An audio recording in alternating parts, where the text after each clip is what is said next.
hooker with a heart of gold, prairie nymphs, soiled doves, sportin' women, whores. Prairie nymphs is very cute. You're listening to The Oldest Profession. My name is KAYTLIN Bailey. I worked as an hourly escort when I was in high school for no good goddamn reason. I was just super curious.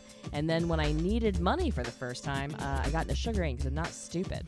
I'm Wendy Starling. I started selling my panties on the internet when I was 34. Then from there, made the very smart leap to sugaring at the ripe old age of close to 35. So I do that to help support comedy. So every week on The Oldest Profession, I am going to tell a story about an old hoe that came before us because it's the oldest profession, so it's got to have a history, right? And all these bitches have really cool stories. So I'll be telling a story from a sex worker, whore, lady of the night, woman of ill repute, whatever you want to fucking call it, that came before us. And you are listening to The Oldest Profession. To The Oldest Profession. You got to keep things spicy. What's finger licking good? I mean, come on. Obviously, The Oldest Profession has a history.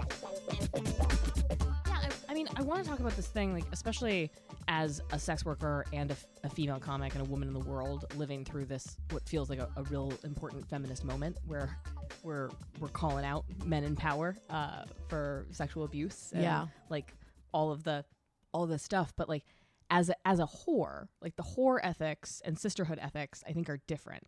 Because as a prostitute, my allegiance is to my client who's paying me, right? Like, I'm not blowing up his shit. I'm not calling his wife. I'm not, he's paying me to do nasty things to me. Fine, cool. Right. But outside the context of sex work, I think that my allegiance is increasingly just towards women. Yeah. Like, I feel like I made a lot of mistakes in my early 20s believing men that, like, if I told their girlfriend that they came on to me inappropriately or something, that, like, the whole world would come crashing down. And it's like, dude, you're not paying me to keep my mouth shut. Like, I get to talk about the things that happened to me. Right. And just because you're embarrassed by the way that you conducted yourself doesn't mean that I have to keep my fucking mouth shut about it. Right. And but there's, yeah. I was going to say the same thing, like, we talk about, because there's this weird thing that's put on women. And I think it goes, even if you look at how when we talk about rape, and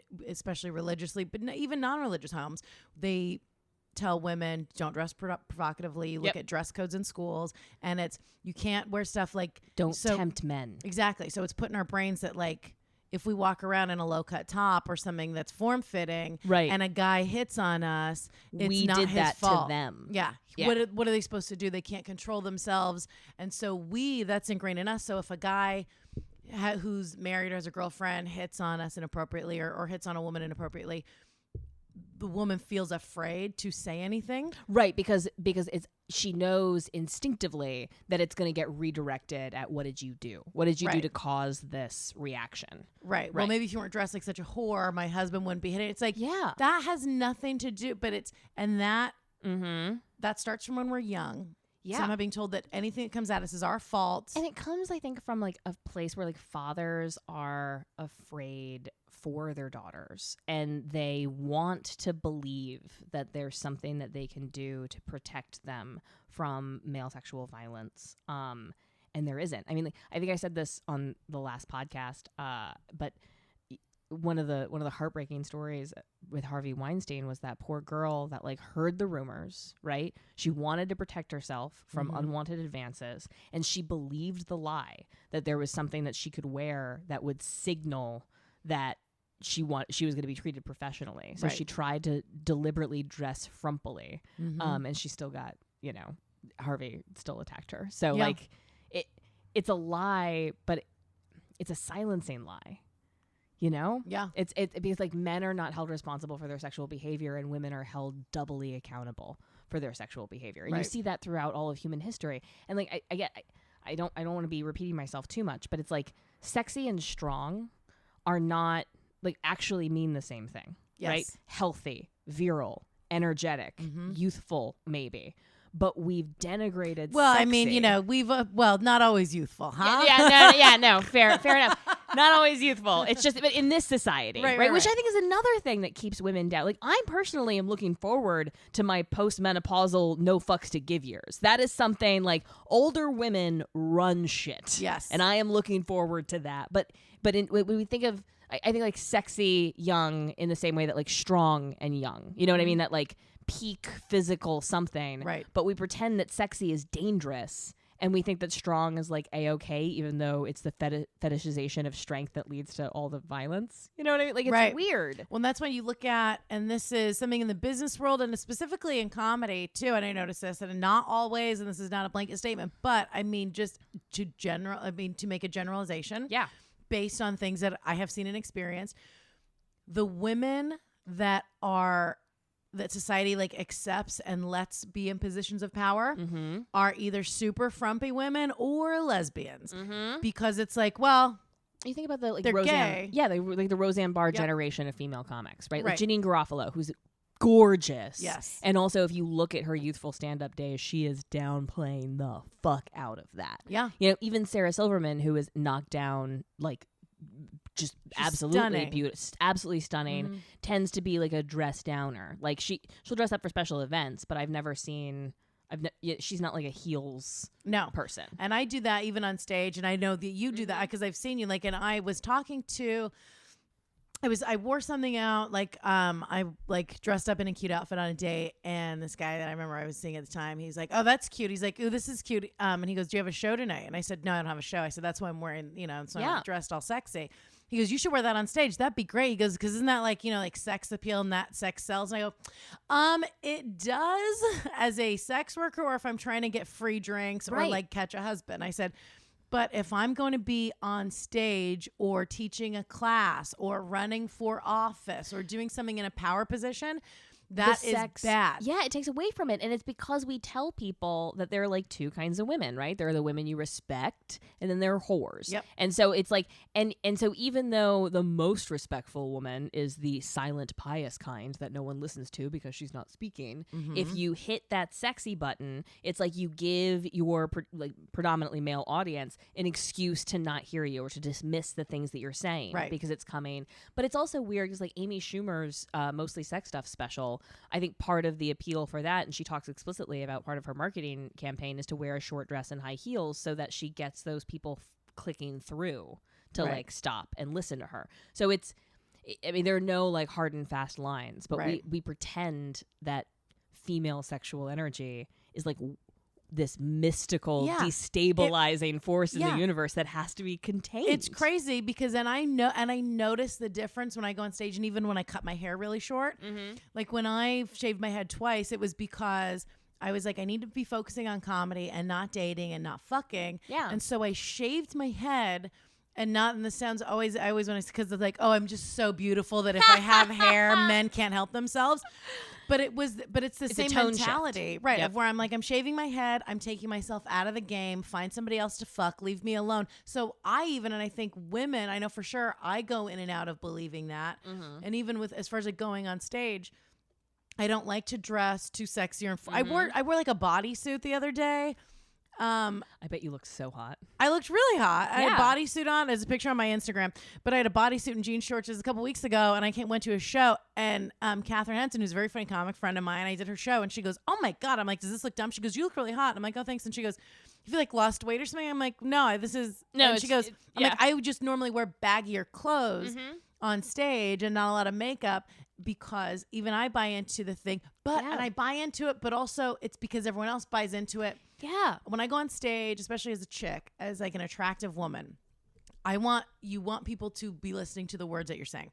So if I'm always like, well, if I go on stage, I don't want men to be thinking about fucking me, and I don't want the women to be like, my boyfriend's thinking about fucking her. Yes. So there's this weird, the mystical thing, because you feel like, well, I don't want, like people just can't control themselves around a sexy woman. And so I have to dress frumpy so that the women don't feel like they don't feel threatened by me. And they're like, oh, this is just some frumpy, wacky lady with short hair. Right. And this the is a clown. Right. And the dudes are like, why is this lesbian so mad? Look at this lesbian talking about fucking dudes. What a liar. Oh, weird. No, it is weird because it feels like this unwinnable war, right? Because it's like you're either not hot enough to hear, right? So you become like the invisible woman, right? Or you're so hot, what you say doesn't matter. It's like it's one of the anyway. It's people are just looking for an excuse not to hear women, and have been for thousands of years. I so know. let's get into it. Yeah. I'm really excited about this week's story. We're going to be talking about the famous heredità. I'm not pronouncing any of these words right, by the way. Greek is a dead language, so you can try to correct me if you want to, but we're just making it up. I imagine heredità, the courtesans of the ancient Greek war. Yes. We're going to be talking about Phryne. Okay. So just to give you some context of the period we're talking about the classical Greek period, right before the Hellenistic period. So this is when Greece is the hegemon, right? Like they are the world leaders at this point. They're eating up colonies. They've just invented the like hoplite warfare, like the what? Like the speary turtle things, where they put the spears all around. Yeah. The shields all around. Oh, like and Ninja Turtles. Yeah, like Ninja Turtles, Okay. but like with a bunch of dudes. Okay, right? cool. That was like a real innovation in war. And so the Greeks were just like dominating because no one else figured out how to make spears be as awesome how as to cover hoplite their spears. bodies. Yeah. They couldn't figure that shit out. So they were fucking shit up in the Greek world, which was great. And in fact, it's a period of great art and great thinkers. This is Socrates' Greece, Mm-hmm. and the heredità, like in many great cultures, were the freest women. This is the highest status sex workers in Greek society. And sort of like in every society, it's basically 3 tiers. So it's the famous wealthy, fashionable, well-read, talented heredità at the top. Oh, I thought you were describing us. Sorry. Oh, yeah, well, yes. I consider myself and then this is unpronounceable. Auletrids, Auletrids. That's the middle. Those are like the flute girls, right? And they're referred to as sparrows or sunbeams or flower girls. But basically, these are bitches that you like hire to come to your party and be like cocktail girls at your party. So they're not like as famous and as wealthy, but they're still like free to move about throughout society. So it'd be like a bartender at a strip club. Yeah, basically. yeah, like a bartender at a strip club. And then of course the slave class, Dictrids, are kept in basically stables, and they lock the stables during the day to prevent the women from or the slave girls from being able to move freely throughout the city during the day because they don't want people to have to deal with them. So these are women that are basically kept in stables. Holy shit. Yep. Yeah, they're slaves. So those are like the comics. All right, I got it. Strippers, bartenders at the strip clubs, right? Comedians. Yes, basically. You're not allowed out during the daytime. The hierarchies are strict. Well, during this period of time, sex work is changing rapidly, right? So this is the ancient Greek world. It's a pagan society, so they're still worshiping Aphrodite. And as we know from our Ishtar episode, in the temples for Aphrodite, temple prostitution still exists, and a lot of the prostitutes are still like praying to the goddess Aphrodite to bring her customers, and then of course she repays the goddess by giving her like 10%. So that's happening. Okay. But Solon puts an end to that. Now, Solon is a playwright, statesman, and brothel owner. And his innovation for sex work, they call him the father of the sex industry, is that he takes prostitution out of the temples and is building these stables. And so he's basically builds these stables, hires and trains these beautiful slave girls and boys. There have been men and women doing sex work for the whole time, and they have a similar hierarchy, different names, but same thing. Okay, they probably have cooler names because they're boys. Yeah. People, we preserve their histories because it's just easier to understand men, like just easier to relate. Names are Donatello, like Michelangelo. The Ninja Turtles during the Ninja Turtle warrior age.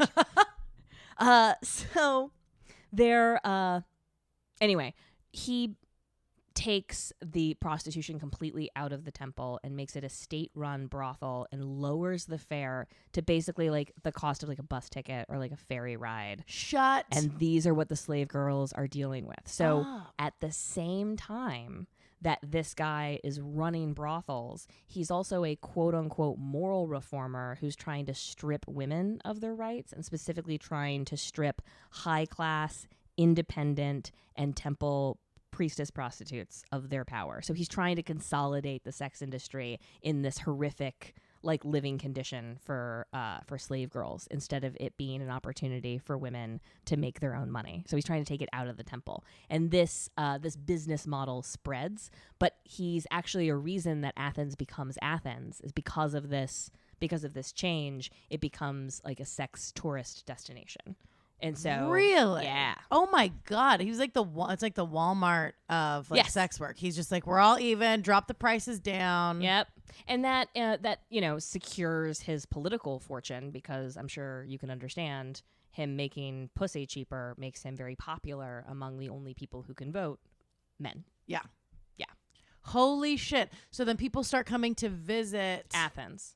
In the same way that they went to visit like Venice. Venice was also a sex tourism area. Right. And I was going to say, even present day when people go to like Thailand, the Philippines, stuff like that. Yeah, they're chasing after cheap sex. Jesus. Easier sex, right? Because before, like, it was temple priestess prostitutes. And during this period, I mean, it's not like they were super strong, right? So like they're a shadow of their former self. These are not the glory Ishtar days. These are the like lower goddess, male senate, blah blah blah. Like patriarchy's already encroaching a lot. There's like this one area where women are still holding power, and it's like the temple of Aphrodite. Yeah. And they're poking at that. And so the sailors, of course, don't want to go through like a religious ritual. Like, can you imagine, like, before you see a prostitute, you have to like convert to whatever their like local town deity is? That's right. Obnoxious. Yeah. So he streamlines all of that and makes it purely transactional and like easier for tourists and poor people to access. That really is. I was like the Walmart thing. I'm like, that's not really a good analogy, but that's exactly what it is. Yes, exactly. They're just getting rid of right. like, as far as like you get a better product for more money. You're again, buy pussy locally. Yeah. But they get rid of all that stuff. Yeah. And you just make God. Yeah, so it's a real transition in the history of sex work. But Phryne is a heretita during this period of time. I'm gonna just call her a courtesan because I'm like real confident I'm not pronouncing that word right. Yeah, well, whatever you say, you could mispronounce it every time in a different way. This is gonna be still more informational and factual than the episode that was last week that Drunk Aunt Wendy did. You did your best. Drunk Aunt Wendy. You're fine. Is a kooky character. Yeah, it's a courtesan. I like it. Yeah, she is a powerful courtesan during this period, and of course, like everything, it's the powerful, high status, wealthy courtesans that are the last people that are holding this power. So she's still doing these religious rituals. So like during the Elysian mysteries, celebrating Aphrodite and Poseidon, she's the one that disrobes completely naked, walks through the streets of Athens, dives into the ocean, and comes back out to symbolize Aphrodite's birth from the sea. And she's like holds this position of power. A lot of sculptors and artists use her as a model for the goddess Aphrodite, and she still has some power as like the goddess's representative on Earth, but she's also like a little bit of a cunt. So in what way? How is she a bitch? Well, she's a cunt to men by changing her prices based on how she feels about people. So like she fucked a philosopher for free, but there was this king that she thought was like a douchebag or whatever. So she raised her price so high he had to raise taxes in order to afford her. Yeah, and there have been a couple of like famous exchanges where he says, I should not like to pay so much for something that I might get for free. And she says, okay, well, as soon as I want to have sex with you more than you want to have sex with me, I will fuck you for free. And there's nothing wrong with that. Yeah. Quick side note, changing your rates. Yeah. Yeah, do it. Yeah, if you're cool, guess what? It's going to cost you less. Yeah, you get a discount. Yeah. Yeah, if you're enjoyable, if you know, like that, but that's part of the pay. It's like you have to pay me extra because you're annoying.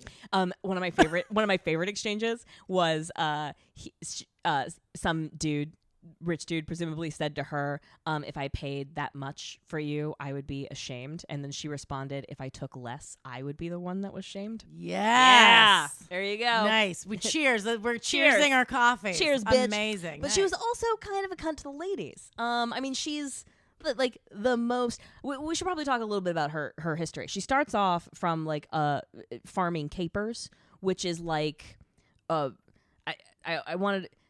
It's really difficult, painful, low margin farm work, right? So she comes from like a poor farming family in Thesbia. Yeah. I want to make sure that I have that right. She's from somewhere. She's on the internet. I'm taking a page. No, that's the other one. Quick, talk about robots. No one will notice. Yeah, Thesbia. Right. She's all right. So she's from Thesbia, but she comes to Athens as a small girl, and of course it has this like sex worker culture, and she's immediately recognized as being just like upsettingly beautiful. Like she's just. Have you ever like even in New York, there are like beautiful people everywhere. Yeah. You ever see like a bitch walk by and you're just like, what are you doing? Yeah. Every time I pass by a reflective surface, is a joke. No, my friend Mara, who I actually say, and we've been friends for so long. Right. But it is, you just forget when we walk around, people just stare at her. Yeah. Right, because there's a kind of power in that. So she was beautiful and she becomes a very successful courtesan. But she used to throw these parties for ladies only where they would have like twerk offs is what it sounds like. And they'd like do each other's like whatever. And they'd hang out and they'd get shit hammered and like share with each other. But one of her favorite quote unquote party games was that everyone would come to the dinner party. And then at some point in the evening, everyone would wash their makeup off. And then all of the other courtesans with their lead-based makeup off would look all pockmarked and like fucked up. But, you know, Phryne would be beautiful. That was her favorite party, quote-unquote party game. Is that right? What a cunt. bitch. Right? She's a cunt. What a bitch. Can you imagine? I know, right? Take off your makeup. Yeah. Come on in. Everyone take off your makeup. It's a fun game we're playing. What a horrible. Now, I mean, now she's giving all women a bad name. Most of the time, we do the fun thing where we do facials and you do make fun. And we put makeup on each other. Yes, but like so, she was basically she had a huge following in Athens as like a representative of the goddess and was like sort of a celebrity in her own right and had a lot of social and political power. So of course, she gets charged with impiety. Or blasphemy, basically. Really? Which in Greece during this period is punishable by death. So, yeah. So basically, the powers that be take a look around, and they're like, "This bitch is too popular," and plus, she like pissed off a bunch of kings by being like, "No, you have to pay me more."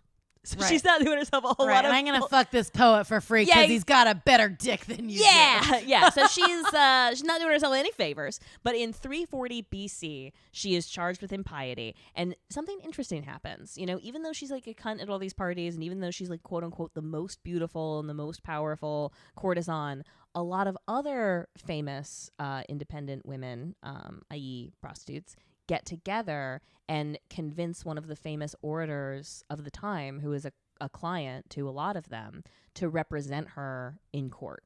And so he does that.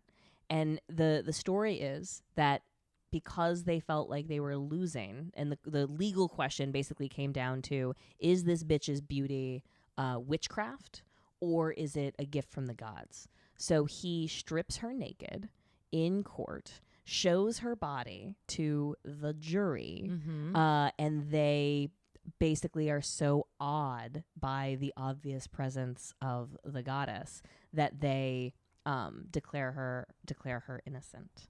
And all of the courtesans in Greece write this orator a letter that's like, "We will blow you forever for standing up for our rights as women," because they recognize that she was being used as an example, right? Like if she was convicted of impiety, right, all these bitches are going down. They're fucked. They are because fucked. She's the hottest one. Yeah. And hotness will get you out of a lot of shit. Yes, it will. Like traffic tickets. Yep, absolutely. It'll get you out of a lot of problems. Paying for cabs. I was gonna say it'll get you out it'll get you a lot of things for free. Free food. It'll get you free booze and out of your DUI. Yes, it will. Yeah, so they're like, if they are gonna do the hottest bitch, Right. They were like, if this bitch is not invulnerable, then we are all absolutely fucked. Wait, so as they start bringing up, okay, so I know you're going to strip me naked in front of all the men of the court, but can I at least leave my makeup on? Yeah. Because I've done this before. This is not going to go well. This is not going to be. This is not pretty. This is not cute. But yeah, it's interesting, and this sort of marks a change in the sex industry politics. Is that she successfully, and we see this a lot. She successfully defends herself, right? But it ushers in this new era where courtesans are being publicly dragged through the mud in an effort to rid them of their fortune and their social status. Yeah. And it is courtesans that form some of the first corporations because they have to combine resources in order to like basically keep lawyers on retainer because they're being accused of shit like over and over and over again. And this marks the beginning of the descent of this class of women who are, of course, the freest, most mobile, most vocal public women in the ancient world. It's so, and the witchcraft thing is so, it's we're talking about this off record earlier. Off mic, yep. Yeah, but like the witchcraft thing, and it's the same, like we women, we get so much of this shit. It's kind of, anytime we're doing anything, it's like, oh, you're a witch, you're on your period. It's right. Something, there's something, you're out of control. It's either we have like, it's like to be, oh my God, Caitlin's holding up a book in front of me that says witches, sluts, feminists. Yeah. Yeah. It's so what there's a long history here. Yeah, so it's like, so what is it? Is it that we're so stupid? Is it the reason that it's like, hey, look, we're gonna strip you guys of your power and your rights because you can't handle it because we're just so weak and stupid and silly and we just run around bleeding out of our cunts and we don't know what to do? Or are we magical witches? Right, yeah. Do we pick one? We can't be equal. No, so it's not that we're equal to men. It's like we're either so dumb and stupid that we're way down here and we desperately need them to help us do everything, or we're these mystical creatures with powers and they're trying to protect themselves from evil. It all comes back to the goddamn Genesis story. Men are terrified of women seeking knowledge. That's what Eve was punished for, right? It's the tree of knowledge, right? They were just terrified of it. And whores, old pros know shit. Man, that's like we're not these naive childlike. I don't think malleability is like the best measure of a good wife. You know what I mean? Like, right. is she so young and dumb you can bribe her with Halloween candy? That's not what we're looking for in a partner. Right. Right. Phryne goes on, so she survives this. It only raises her fame, right? So she's not a victim of what happens next. And she ends her life being as a very wealthy and, in fact, very generous woman. And one of my favorite stories about her is when the Wall of Thebes was torn down by like Alexander the Great, or it may have been Philip. I don't actually know or give a shit about military history, but like some general tore down the Wall of Thebes, and Phryne offered to rebuild it on the condition that they engrave it with the phrase, "This wall was torn down by such and such a jerk face and rebuilt by the hetera Phryne," like rebuilt by the whore Phryne. And Thebes was like, "Nah, we're good. We're just gonna find some dude to pay for it. We don't want that kind of trouble." Like, well, how about what if we just give you a plaque and just write "in loving memory of," because we will murder you before we let you before we let anyone know that you paid for this. Yes. That is so now. So when she wins her court case, and then then she still worked as Oh, great. She still had her protectors. And it's actually interesting. So the way that the flute girls were basically, it's like the gig economy, right? Like, so you develop like a following and you get really good at the flute and you hang out. And then, of course, the slave girls are like just trapped in their stable. So like, you know where they are. They're constantly posting pictures of them and their flutes on Instagram. Yeah, but the courtesans actually chose their own clients and they were the initiators of these relationships. That's what it meant to become a hetera, is that you achieved a level of status and recognition. The way that it worked is that they would go and write the name of the client that they wanted to fuck or enter into a relationship with, or like do whatever, on a tombstone in a cemetery. And because they were well known enough, then somebody would like pass the word of like, hey, your name came up on like a tombstone or whatever. And so then they would go, and if they consented to that, if they were interested in pursuing this celebrity Aphrodite goddess-like creature, right, then they would counter with an offer, basically. That's like the old school slide into your DMs. Yeah. Like, like passing notes like, hey, I heard so-and-so was talking about you at lunch. Yeah, it's note passing. Yeah. But on a tombstone, that seems very macabre. Like, what is the... I don't know. There's just a lot of marble. I guess they didn't have bathrooms yet, so that was their bathroom stall for people a good are just time pissing call. and vomiting and shitting on the street everywhere. And so they're like, where are we gonna put our phone numbers? Oh, on the back of Grandpa's tombstone. Yes, but these are the bitches that are hosting like the salons, right? These are the women who are hosting parties where they're bringing philosophers and politicians and writers and painters and whatever together. These are like the great,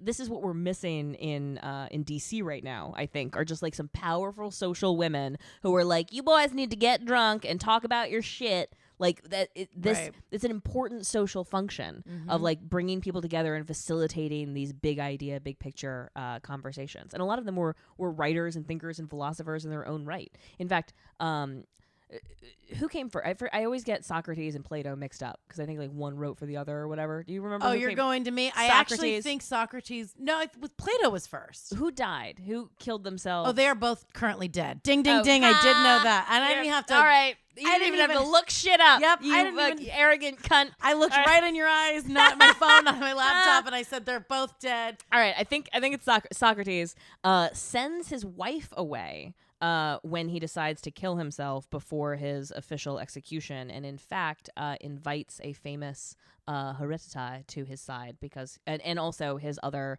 philosopher friends because he preferred their company to his wife. But this period of Greek society looks a lot like the Renaissance in 16th century Venice, and that like wives were very much kept away. They were only let out for religious services. They were escorted by men. So it's like the wife's duty was to protect her precious pussy so that her husband knew his children were his. And then he used the like slave girls or whatever for the body, but for his entertainment and for his mind, that was the role of the courtesans. They were there to entertain and to make him think. That's so. Here's what's so interesting. So, and I may have talked about this on an earlier episode. I don't think I have, but I didn't when I signed up when I started doing the sugaring thing. Okay, so and even in relationships when I would date guys, I always thought of I had a really a strange disconnect with sex, and even now, like we were talking at the top of the episode about the separation between like strength and being sexy. Yeah. Okay. So even if like the guy that I'm dating now. We talked about it last episode, wants to come to a show. I'm like, I don't want you to. Too intimate. Right. Lick my butthole. I can't have you in my space. Yep. It's not about the comedy, right? Like, no. I don't give a shit about what they hear or see on the comedy. It's that role switching. Right. I can't be your companion Correct. and also be a comic at a comedy club at the same fucking time. I can't have you walking up to me asking for me to do a personality transformation. No. I can't do it. There's that. And then I also have a fear of, and it's the same, and I know I talk about this a lot, but there's a fear of if I'm on stage because that's a power position with a microphone, dominating, telling a room full of strangers how to think and react, or orchestrating a response, and getting people to listen to you. That's a power position. In my brain, to me, it's like being funny and being powerful and being dominant is not a sexy feminine quality. So for the longest time, it's hard for me to date at all since I started doing stand-up because I'm like, well, guys don't think that funny girls are attractive. And that's the same kind of bullshit that we've been telling ourselves. Yeah, absolutely. I mean, like Ishtar is a powerful goddess. I think there's like an ancient instinct to worship and want to fuck and like want to partner and want to be around powerful women. Right. I think that we've just tried unsuccessfully, frankly, to beat that out of society very literally. Like it's one of my like radicalization moments was feeling my animal body response to getting hit for the first time, right, by a man, and feeling the like repercussions of that socially afterwards is like it made me more deferential. It made me this, that, and the other. And for most of human history, in law, and certainly in like self-help books that have always been around, they encourage men to that's what taming a woman is. It's beating the resistance out of her, beating the strength out of her, beating the sense of independence and autonomy out of her. Yeah, it's like breaking a horse. Yep. You just, it's just such a strange, and here, this is what I was going to say. So the shift as far as like the courtesans being the entertainment. So I always had this disconnect where, and it's similar to the breaking thing where like or entertainer. Exactly. Yeah. So to be where it's like when I was with somebody all before I ever did sugaring, we'd hang out and that was fine, but I felt I had to be different and I had to be more docile, more submissive, and act differently around a guy I was dating than I did with my friends, because I'm like, they just want this like cute, dumb thing to kind of fuck, like you said, the malleability. Yeah. So I bought into that. Now, fast forward, sugaring. One of the first guys that I met on the site, and we saw each other for a couple months, and it was, but this was the first experience I'd had with it in my brain, because I'm doing this like dominant comedy stuff outside. So I'm with this guy, older guy, European, super nice. We go out, we go to dinner, and then I was just overly, and not like grossly like talking a baby voice, but I was just very like adoring and like overly sexual. Right. And I can remember we were hanging out one time. We were out and like we were at dinner, and I started like, pawing at him, because then he was hot. Like I did want to fuck him, but I thought like, this is my job. And I remember he grabbed my hand and he said to me, this really was eye-opening to me. Yeah. And I'd never had a boyfriend. I had my first boyfriend said this to me. No one else ever did. He takes me and he said, and he was married. He said, I want to be clear. He said, I love fucking you. He said, but I also like, we can just have a conversation. I like talking to you. I think you're, and so that's when it switched to me. And that your job is actually more complicated, more multidimensional than just being a sex object. Exactly. So it's really interesting to me, because like that's one of the big accusations, like this essay I'm working on, that guy, like a sex object to be used by men. It's like, that's such, you're getting it wrong. Like you're fundamentally misunderstanding the dynamic between sex workers and their clients. If you think that it's, I mean, like, just like there are like those 3 tiers or whatever, like there are absolutely like the slave girl, like stable situation, like that still exists, but that to pretend that that's all of what sex work is to deny women their power. We are not women victims. Women and men also, we don't want but there is, and even like on the sugaring websites. And when I was selling panties, I can remember selling panties, and this guy sniffed my panties, and I don't remember, they smelled great. But he emailed me right after, and he was like, I have to eat your pussy. How much? I've got $300 extra on me. I felt so uncomfortable with it that I was like, no. I remember this. Yes. Yeah, because this is panties before sugaring. Yeah. It was very uncomfortable. And then, you're like, I don't want to be a prostitute. Yeah. I felt I don't want to cross that line. Yeah. I don't know where that line is exactly, but this feels over the line. Right. Yep. And that to me felt very like the stable girl, where it's like, hey, just quick, I have 30 minutes, here's some money. Oh yeah. You're not. And that felt, you got to control the interaction. Right. And I really, and I needed the money, but I was like, even if who doesn't need $300? Who doesn't? Right. Of course. I can find some shit to do with that. You know what I'm saying? I can use it to fan myself, because my central heating in my penthouse is it's too not high. a weakness that you wanted $300. $200 is great. Yeah. But so I remember I was like, no. I have to work an entire 2 weeks at Starbucks to get even close to that. I fucking cannot. I mean, I know. Don't. Yeah, when I took a break from sugaring, because I broke up with one guy, and I was like, okay, I'm done. And then I went to temp at Calvin Klein, and I was sitting there, and I was like climbing under racks of clothes and being yelled at by multiple people. And then I tallied how much money I was making, and I'm like, oh, fuck this. Yes. Yeah. And not like, oh, I'm going to go blow some guy on the street, but like, no, I can, You're it's just like it's so interesting to me that everyone's like, oh my God, how could you do sex work? We would expect you to have so much more respect for yourself. I'm like, no, I have so much respect for myself. I'm not working for $8 an hour ever. Right. Period. And the other thing too is, and it really is, it's a service, and it's we're providing a service for, when we talked about this, like, and I had one guy, it was a panty guy. that he wanted, but so we dated for a while, and then he was like, and then he wanted to like take me on vacation, and then we dated for like, not date is such a weird thing. We would meet and have lunch, and he would buy panties off of me. Sure. That was dating. But it was after a few months, and then I was like, I want to engage with him sexually. I was attracted to him. And then, but we just broke. It was such an uncomfortable conversation. Right. It's like, I didn't know what to do. Right.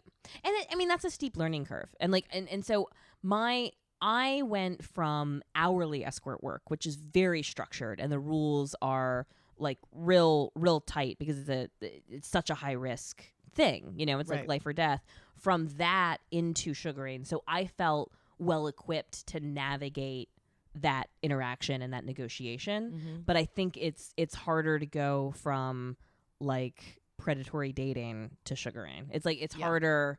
I think the structure of escorting helps. I want to tell you 2 more things about Greek society during this period that I just thought were interesting. Yeah, and I'm then into it. And let's take a commercial break. Perfect. Sweet. So the Greeks are weird in that they start to define their culture very much in opposition to Persian culture because that's their primary rival in the region during this period. So both cultures have space for sex workers, and both cultures sort of celebrate and elevate homosexuality. But in Persian culture, they celebrate effeminate men that like dress feminine and act feminine, whereas Greece is obsessed with like virile masculinity. Yeah. So they're only into gay dudes, like bears, basically. Yeah. Like it's very weird. It's like Persians are into twinks and Greeks are into like buff dudes. Yeah. So they reject effeminate men. And so there's a politician. They straight up rejected them. Yeah, they reject them. Yeah, they're like, this is gross. This is a perversion. Gay butt stuff, totally chill. But acting feminine, right? Cannot. You keep your pinkies to yourself. Yes, when you're exactly. Drinking tea. Right. Yes. Keep your pinkies in and your voice low and do all the butt stuff you want. Yeah, well, that's why they're winning all these wars. It wasn't the fucking shield. It's because they were like, they were like, I feel very close to you. I will fight to the death to protect you. Yeah, they were just in a chain. That's why you should probably have all gays in the military. Yeah, because then so they'll protect each other on the fucking battlefield. Right. Take care of each other's needs. Yeah. No behind left. Massages. No behind left behind. But there was actually a famous senator or a politician that rose to fame, a man who was accused of prostitution because he had a patron gay relationship with somebody who was wealthier than he was when he was a young man. And so the question, sort of like the question in Phryne's case, is like, is your beauty witchcraft or is it a gift from the gods? It was like, was this gay relationship for money or for love? And so his position was, I really loved this guy. He just happened to support me. That's why I didn't register as a prostitute, which would have hurt his political career because I wasn't one. But then their position was, you were gay for pay, basically. Yeah. And so, yeah, so just same period of time. Men are also being dragged through the muck for their sexual history. But the big question was for pay or play. Oh my God. Yeah. It's that when the money exchanging thing, it really is. It's such an interesting thing. Like when you're out banging dudes and I was, fucking a lot of different guys, everyone's cool with it. Yeah. And then the second there's an exchange of money, it's like, well, now you're a terrible person. Right. It's Do you feel dirtier? Right. Yeah. No, I feel cleaner because now I can go to any Equinox in the city and take a shower. Take a goddamn shower. I actually feel much cleaner than you did when you were sleeping with a bunch of worthless alcoholics. Yeah. I was able to go get a facial. I feel more relaxed. I'm getting a massage. Oh my God, my Rexx record is just abysmal. Like, there's more than one homeless person. Like, it's not just that one homeless actor. Like, I accidentally went on a date with like a legit homeless person in San Diego. I'm sorry, Santa Monica, but they're both nice climates, so a lot of homeless people in both. Yeah, exactly. He had like a real nice motorcycle, but like no place to live. I thought you were gonna see it a real nice tan. I'm sure he did. That was also true. I let him buy me tacos. I feel bad about it. No. Yeah. But it's good. It gives him a little bit of power and like he can feel good about it. Yeah. He's taking me out. You're like, I'm helping your masculinity. I'm helping you feel like you're helping. All right. Please email us your thoughts, your questions, and your corrections. If anyone can try to explain to me in writing how to pronounce any of the words I bulldozed through today, it is theoldestprofessionpodcast@gmail.com. We know that it is long and onerous, and we're sorry. You can also follow us on Twitter, Old Pro Podcast. We're also on Instagram, and I think we're going to be on Facebook soon, so that'll be fun to check out. Of course, follow me at KAYTLIN Bailey. And you can follow me at WENDI Starling. Thank you for listening to The Oldest Profession. This episode is sponsored by Velvet Swing, which is a cannabis-enhanced lube that is very nice. Ooh. You should follow the founder. This is a whore-owned and operated business. Okay. Mistress Matisse on Twitter. So buying this product supports not just your own sex life, but also the sex worker rights movement. Mistress Matisse is a big deal. Thank you, Mistress. Yes, you can follow Mistress Matisse at Mistress, Mistreess, Matisse, Matisse. Yeah, you know why we feel so good? Because while you were in the kitchen about 10 minutes ago before we recorded this, I took that cannabis lube and I jammed it in my butthole. I'll tell you, not the thing. How do you feel? Amazing. Right? You feel relaxed? I feel my butthole feels great. Your butthole feels Oh my relaxed? God, I didn't even think about this. This would be great for anal. Of course. Yeah, you can't overestimate the importance of a relaxed butthole. I love anal already. I'm going to be squirting all over the wall if I put some... Okay, now I do want to wrap this because I want to go get fucked. Velvet Swing, so you can get high while getting down.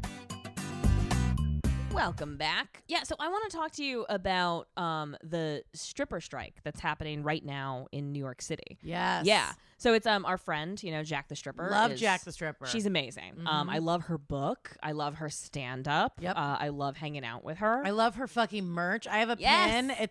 She gave to me. There are pictures of it all over my Instagram, but it's a cat with a $sign on its asshole. Yes. She's got this great sweater too. It says tip her. Yes. Yes. We'll have links to her shit. Buy her merch. Support her. She's fantastic. Jacque the Stripper's great. She's supporting the strike. But here's what's happening. And it's I'm not confident. I'm not sure how these tactics are going to play out because labor disputes are always really complicated. But the economics of stripping in New York has changed because all of the clubs don't have employees, they have independent contractors. And the way that it used to work out is that they would have strippers who were the primary moneymakers and the draw to the club, right? Because you want to see naked ladies, you go to a strip club. You want a drink, you go to a bar. You go to a strip club and they would employ bartenders there that were wearing shirts and pants and regular bartender stuff, clothes. Clothes. They were wearing fucking clothes. Like a bartender. Like a bartender. Right. It's a food service job. Yes. Keep your pubes to yourself. Yes, precisely. Right. They would hire mixologists, men, also sometimes women, but fully dressed women would serve drinks and then customers would tip the strippers who were offering their own service, right? But something's happened within the last 5 years where strip clubs in New York have stopped hiring mixologist bartenders and are instead hiring, they're called star-tenders. Stop it. Star-tenders. Nope. They are Instagram models that have their own social media following. So they are guest bartending at these strip clubs wearing what strippers are wearing. And they are twerking for their customers and letting their customers fondle their breasts and doing the things that the strippers were doing in addition to selling drinks. But the labor dispute is that strippers have to pay a house fee. They have to pay $50 or $250 for the privilege of fucking stripping at a strip club. Right. And the quote unquote bartenders don't have to pay that fee. But the clients are having a hard time telling the difference between the bartenders and the strippers. And there's an actively hostile relationship between the strippers and the bartenders who are now competing over the same pool of money. Right. And so there have been accounts of bartenders stealing tips from strippers while they're dancing, like taking the money off the floor and putting it in their bucket. Holy shit. Right. And there's also a racial tension because most of the strippers are Black and Latino and most of the bartenders are white. And so the management is leveraging the racial tension, right? Because like the entitled white girls are like, I just want to bartend and like make money because I'm like a model. I'm not, listen. I'm not a stripper. I'm not a sex worker, yeah, okay? Gross. That's the like... The picture of my asshole on Instagram, first of all, has a dog filter on it. It is art. Yeah. Okay? It's art. It's my art. It's my art about my butthole. Yeah. Right. And it's not my fault that I'm just like popular and like bringing people in. So the management is not protecting the strippers, right? Because in their eyes, it's the bartenders who are now the promoters and like bringing in the clients as opposed to the strippers who are bringing in the clients. And it's creating this tension. Now, the strippers are really confident that with a couple of fair adjustments that the bartenders and the strippers can work together, that like sisterhood can triumph. But right now they're competing over a smaller and smaller pie, and they don't have a union and they don't have the ability to like, they are striking and they are coming together and they're trying to build a movement. But like, strippers are a lot like comics, you know, we are lone wolf, independent. It's a transient kind of thing. So it's really hard to organize a strike like this. So I wish them the best of luck. Right. They're absolutely right. They're being pitted against each other. The bartenders and the strippers are actually on the same side of this. This ought to be a bitches versus management issue, not a bitches versus cunts issue. That's not what's happening. Yeah. That's so fucking terrifying. Well, that's the thing too. Stripping is similar to comedy. And I make a lot of analogies to swimming. I was on swim team. Mm-hmm. So you're on a team.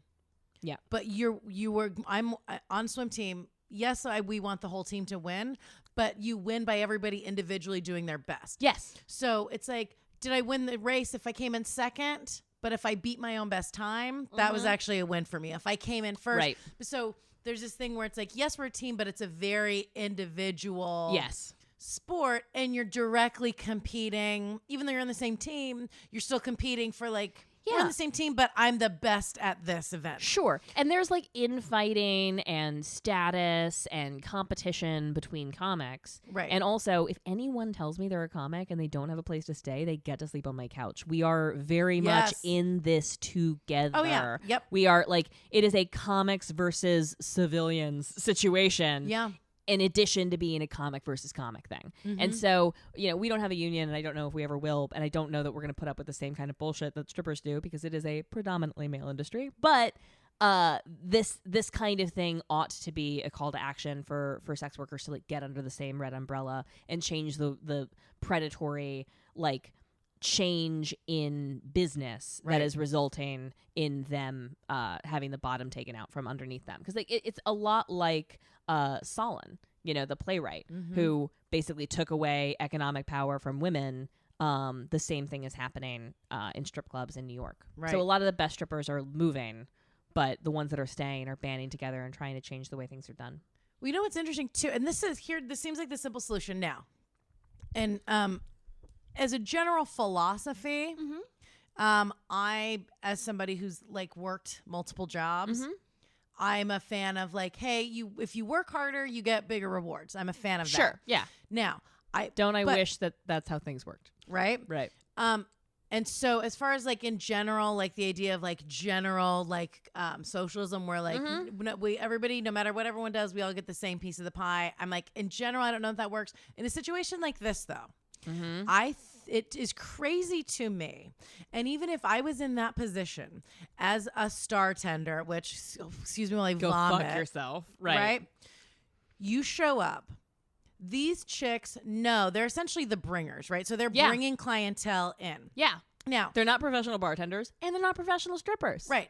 They're Instagram models. Right. They just have We're trying to figure out how to monetize that. Exactly. And so they're like, I'm hot. Okay, so people like that, but what if, so I'm hot and then now I'm serving them poison. So if you have two different so if I'm at a party and there are two gorgeous dudes and they're both equally hot, but one is like, oh, I have a bar tab that you put whatever you want on my tab and food, I'm gonna end up hanging out with the guy that has food and booze. Right. So this is an easy choice for the men. Yes. To decide if they're like, oh, well, I'm gonna hang out, because dudes are like that with gross bartenders and Yes. coffee fucking baristas. Yes. So that's already an inherent thing. But it seems crazy to me that the chicks, the star tenders,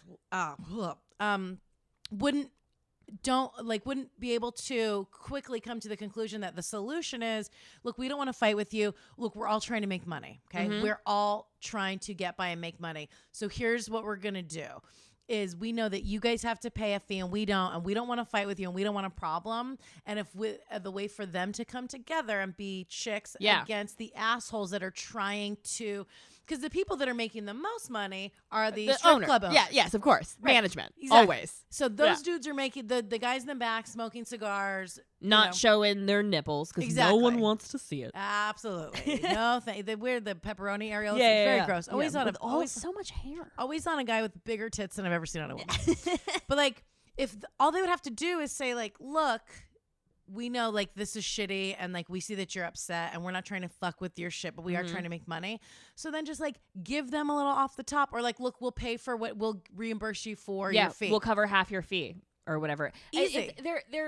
There's so many win-win solutions here. Yeah. But the problem with a win-win solution is that it fucks management. Management likes it being the girls competing with each other rather than turning their attention and trying to change the system. And that's going to be true of like any labor rights movement that you look at. I mean, it's why racial tensions always get stoked during labor strikes, you know? And so you have they try to put races against each other, genders against each other. Yeah. You know, well, I feel like that's what's happening with right now, that the stripper strike is a big allegory, or not allegory, but like a metaphor for what's happening in our country right now. Because all the Trump people are up here and they're just like, Jesus, guns, and tax cuts for corporations. Yeah, Jesus, guns, and money. And everyone's like, we love it.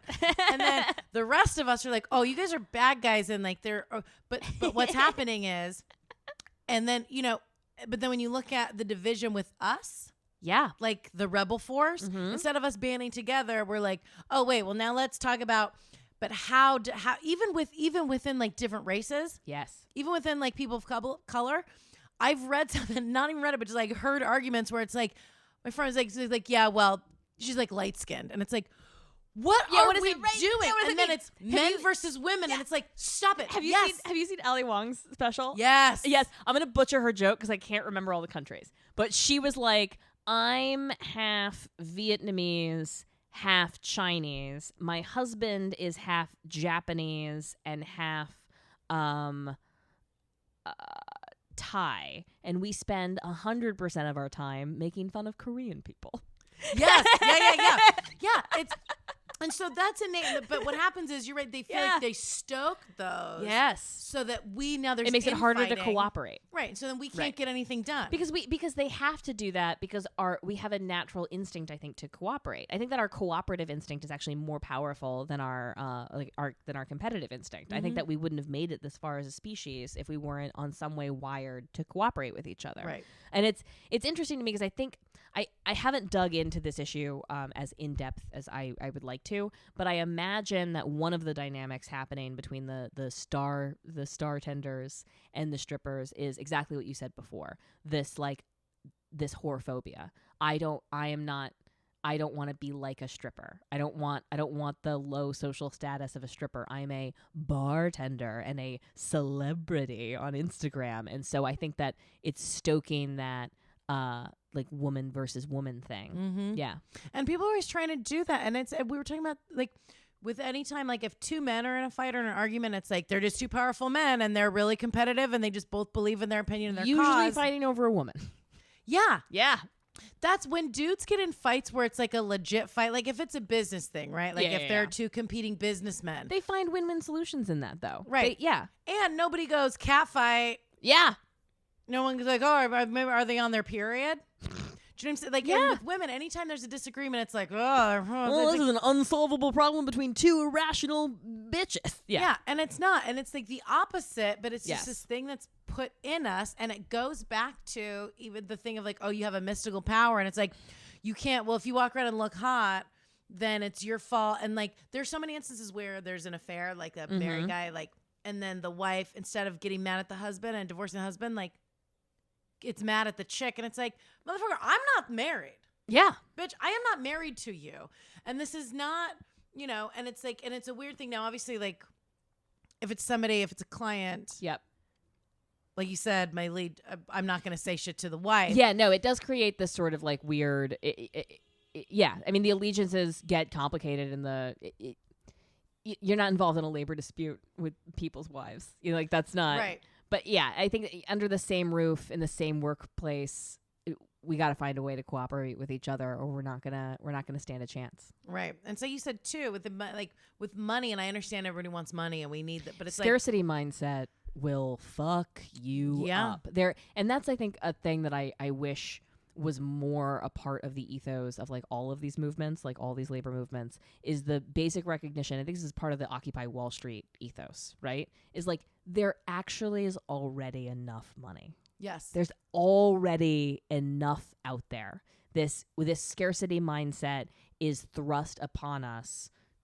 It's like pretending that diamonds are worth more than they are. It feels like a global conspiracy to keep us all on the hamster wheel in an unwinnable economic war that 99% of us are just scheduled to lose. Right. Yeah.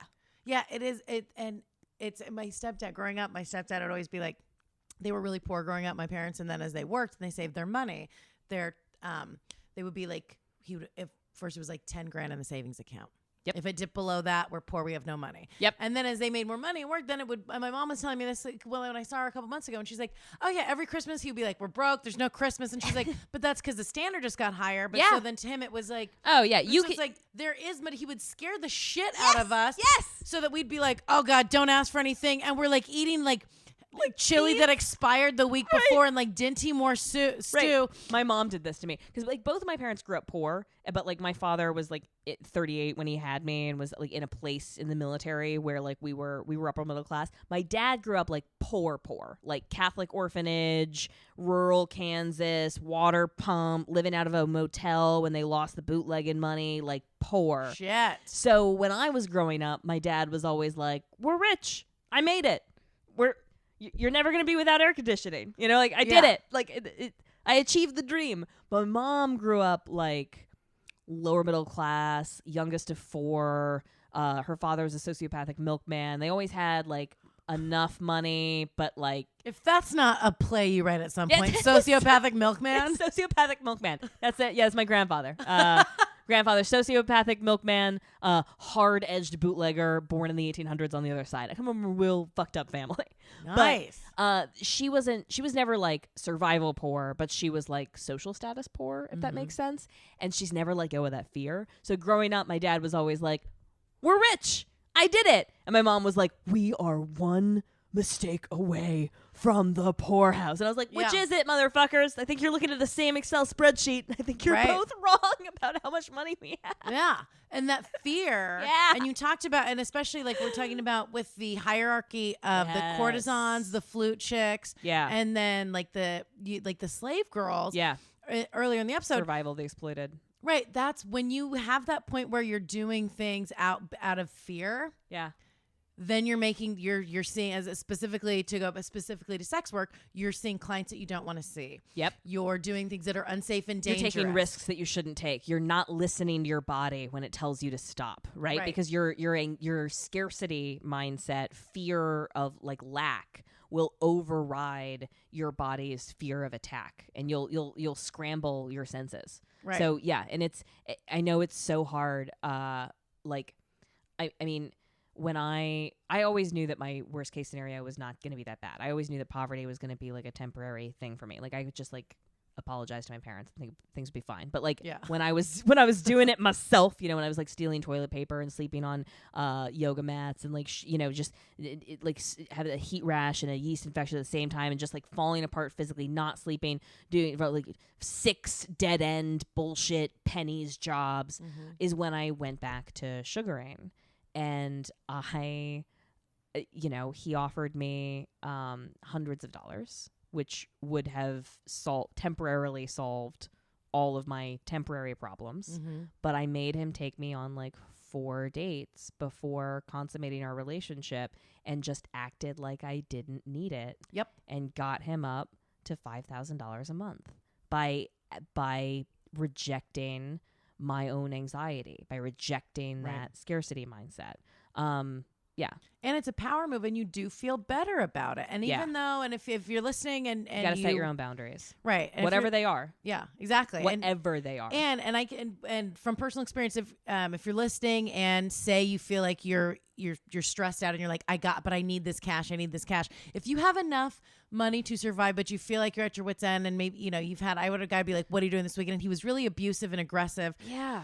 But the power to say, you know what? No.